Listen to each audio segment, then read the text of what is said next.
Je m'appelle Sylvain Tran, pharmacien alias Docteur Poupou sur les réseaux.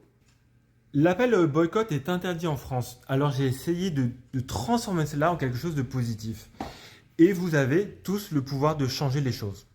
À mon échelle, moi j'ai une entreprise et je me suis dit que vous, les patients, eh bien vous pouvez choisir et changer les choses également. Deux idées très fortes et rapides.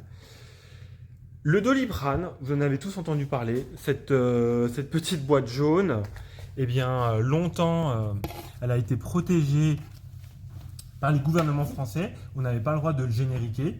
Eh bien maintenant, quand vous achèterez du Doliprane, sachez que vous allez encourager un fonds de capital risque, un fonds américain qui s'appelle CDR et qui appartient à ce monsieur, brillant peut-être, mais quand vous achèterez une boîte de Doliprane, c'est lui que vous allez enrichir. Et alors, c'est là qu'on se rend compte que ce qu'on fait avec sa carte bleue, ce qu'on fait avec sa carte vitale, eh bien, vous avez une responsabilité. Vous pouvez changer cela en disant « je veux acheter autre chose ». Vous avez un pouvoir. Ça, c'était ma première grande révélation. Le laboratoire Sanofi a été vendu en partie à ce fonds de pension. Il faut le savoir, parce que derrière, c'est de l'humain. Il y a 10 ans, ils ont fait des promesses en disant on va maintenir l'emploi en France dans l'usine de Lisieux. Et bien maintenant, l'usine de Lisieux va être transformée, peut-être revendue, et les employés subissent un mouvement et un plan de restructuration. Je ne trouve pas ça très cool. Alors qu'on leur a promis, on a promis à la France des emplois. Et une fois que les bénéfices ont été faits, eh bien les emplois sont mis en la balance. Deuxièmement, la carte bleue. Quand on l'utilise, il y a des frais bancaires. À chaque fois que vous utilisez la carte bleue dans un commerce, n'importe quel commerce, eh bien, selon l'établissement bancaire qui a été négocié, avec qui on travaille, eh bien, on doit leur reverser une partie de 0,7% du montant à un système bancaire. Je suis désolé qu'il ne fabrique aucune richesse. Parce que c'est nous, dans l'opérationnel, qui sommes dans l'humain. Alors, vous, en tant que consommateur, je dirais que vous pourrez choisir en espèces ou en carte bleue.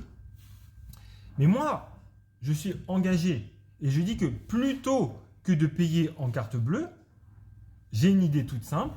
Eh bien, privilégions l'espèce et à la fin de l'année, reversons 0,7% de tous les encaissements aux employés sous forme de prime pour privilégier l'humain.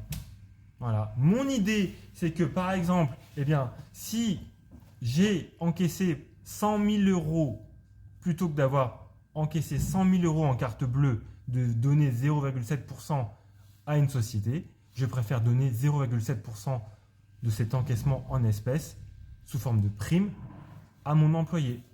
Voilà. Donc moi, je m'engage à faire cela avec les collaborateurs qui travaillent pour nous. Voilà mon idée. Et donc vous, en tant que consommateur, eh ben dites, je vais aller dans un commerce, pharmacie, pas pharmacie, n'importe quel commerce, qui peut-être s'engagera à reverser 0,7% à leurs employés. Et c'est là que vous êtes engagé vers l'humain pour l'humain. Idée toute simple. Voilà, j'ai lancé le mouvement du 0,7%. C'est actuellement, je préfère le donner à mon employé. Alors la prochaine fois, privilégiez peut-être un paiement en espèces afin d'encourager le salariat. C'est un système gagnant-gagnant. Voilà mon idée que j'ai eue ce midi plutôt que de déjeuner. Je me suis dit, comment on peut transformer les choses en façon positive? Donc non, je n'appelle pas au boycott, je n'appelle pas à casser les choses, je n'appelle pas à bloquer quoi que ce soit. J'appelle à privilégier l'humain et rien que l'humain. Privilégier des sociétés éthiques, des sociétés qui ne licencient pas, des sociétés qui ne font pas de plans sociaux, des sociétés qui sont résolument tournées vers l'humain. Voilà, c'était mon idée en moins de 5 minutes. Partagez. Et on verra si je suis le seul pharmacien à avoir cette idée ou pas. En tout cas, c'était l'idée du jour. Et pardon, vous en avez d'autres, eh ben, soumettez-les. Je pense que c'est grâce aux idées qu'on pourra changer le monde vers quelque chose de positif. Bisous.